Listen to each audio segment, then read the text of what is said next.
उमाशंकर राजभर जी, यहाँ पर आपने सुना कांग्रेस की तरफ से कहा जा रहा है कि साहब काम दिखाने के लिए कुछ है नहीं, इसीलिए ये जातिगत समीकरण जो है वो सेट करने की कोशिश है।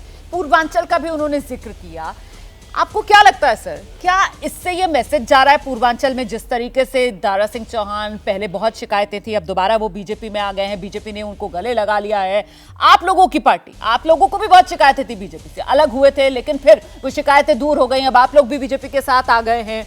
इससे क्या ये मैसेज जा रहा है कि बीजेपी खुद अपने बूते पर उतनी ताकतवर नहीं है, कमजोर है बीजेपी? क्या बीजेपी के कमजोर होने की कलई खुल रही है? जिस तरीके से पूर्वांचल में आपकी पार्टी हो गई, दारा सिंह चौहान हो गए, यहां इस तरफ पश्चिमी उत्तर प्रदेश की अगर बात की जाए तो ये ओबीसी वोटर्स को अपने पाले में लाने के लिए, देखिए पहली पुण्यतिथि पर तो भूल गए थे, लेकिन दूसरी पुण्यतिथि पर कल्याण सिंह जी को इतनी भव्यता के साथ नमन किया जा रहा है, श्रद्धांजलि दी जा रही है, हिंदू गौरव दिवस मनाया जा रहा है। ये क्या है? रोमाना जी, सबसे पहले तो मैं भ्रष्टाचार मुक्त और स्वच्छ प्रशासन देने वाले उत्तर प्रदेश के प्रखंड हिंदूवादी मुख्यमंत्री को मैं नमन करता हूं। रोमाना जी, मैं बता दूं कि कांग्रेस जो बोल रही है, कांग्रेस जब तक उत्तर प्रदेश में सत्ता की 89 में माननीय कल्याण सिंह मुख्यमंत्री थे, इनके समय नियुक्तियों में जो भ्रष्टाचार था, माननीय कल्याण सिंह कैसे मुख्यमंत्री रहे। आज उत्तर प्रदेश में भारतीय जनता पार्टी का अगर शासन को याद करता है, लाइन ऑर्डर को, तो माननीय कल्याण सिंह को याद किया जाता है, 18 महीने का शासन। दूसरी बात रोमाना जी मैं बता दूं, अति पिछड़ा आज भाजपा के साथ क्यों जाने की वजह केवल माननीय कल्याण सिंह है, क्योंकि जो उस समय नियुक्तियां थी, चाहे सरकारी जो भी, चाहे टीचर की भर्ती रहे, चाहे जो भी भर्तियां थी, अगर भ्रष्टाचार मुक्त कोई नियुक्तियां किया है तो माननीय कल्याण सिंह ने किया है, और उन्हीं माननीय कल्याण सिंह की देन है रोमाना जी। आने वाले समय में उत्तर प्रदेश में जितनी नियुक्तियां हुई टीचर को लेकर के स्पष्ट और भ्रष्टाचार मुक्त हुई। उसके बाद माननीय मुलायम जी हुए, अखिलेश जी हुए, तमाम इन्होंने मैनिपुलेटिंग करके अपने लोगों को नियुक्तियां दी। और दूसरी बात रोमाना जी बता दूं, भाजपा के साथ अति पिछड़ा जाने की वजह है 2001 में माननीय राजनाथ सिंह के समय हुकुमदेव सिंह कमेटी बनी थी, जो सामाजिक न्याय समिति की बात करती है। आज समाजवादी मित्रों से पूछ लीजिए इस बात के लिए, 27% आरक्षण की बात तो करते, कभी सामाजिक न्याय समिति यानी अति पिछड़ों का हक अधिकार की बात नहीं करते, जिसमें 27% आरक्षण बांटने की बात करती है। उसी बात को माननीय नेता ओम प्रकाश राजभर जी जब 2017 में भाजपा के साथ गठबंधन में सत्ता में आए, तो जस्टिस राघवन के साथ में एक आयोग बना जो है, जो 27% आरक्षण को बांटने की बात किया, जिसको हम सामाजिक न्याय समिति कहते हैं। लेकिन समाजवादी के मित्रों से जरा पूछे कि क्या उसको बांटने की बात कभी करते हैं? उमाशंकर जी, लगता है आप पूरा रटकर आए हुए हैं, और जो आप रटकर आए हैं आप वो कह रहे हैं। मेरा सवाल सुना था आपने? अच्छा बताइए मैंने क्या पूछा था।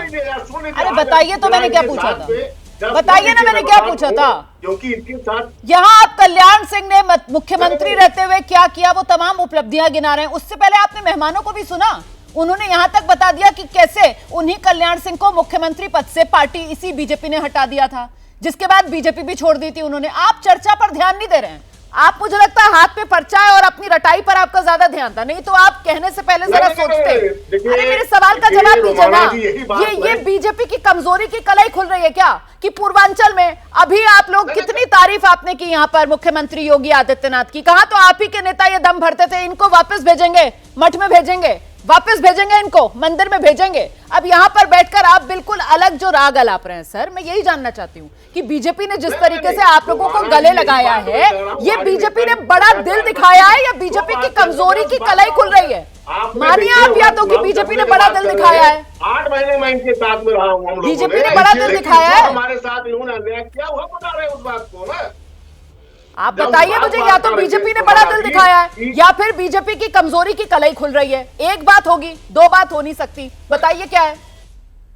नहीं, देखिए रोमाना जी, इस बात को ही तो मैंने कहा कि आज उत्तर प्रदेश, पूरे देश में अगर बीजेपी का कोई शासन याद करता है तो माननीय कल्याण सिंह के लॉ एंड ऑर्डर को, उसके बाद माननीय योगी जी के शासन को कोई याद करता है। हम इनके साथ में, मैं यही पूछ रहा हूँ आपसे ना कि समाजवादी मित्रों से पूछे, क्या सामाजिक न्याय समिति जो है 27% आरक्षण बांटने की बात करती है। चलिए सर, ठीक है, ठीक है, आप रटते रहिए सर, आप जो याद कर आए उसको रटते रहिए। आऊंगी, दोबारा आऊंगी आपके पास, और कोशिश कीजिए सर कि जो बहस हो रही है, जो बहस का फ्लो चल रहा है, डायरेक्शन चल रहा है, उसी में आप भी अपनी बात रखें और बात कुछ आगे बढ़ पाए, ठीक है ना। गोल गोल घूमने के लिए यहाँ पर हम लोग चर्चा में नहीं बुलाते हैं मेहमानों को, कोशिश करते हैं कि किसी नतीजे तक पहुंचे। जैसे ही घड़ी का काटा दोपहर 2:30 पे आए, बबीता जी का दिल सास बहू साजिश के लिए मचल जाए। और ये है इनकी बहू, पूरे दिन ऑफिस की टेंशन हो जाए गॉन जब ये करें अपना फेवरेट शो फ्री टाइम पे ऑन।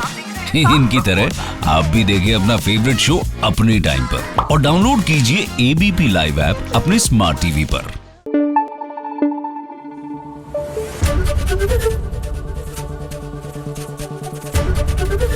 एबीपी न्यूज आपको रखे आगे।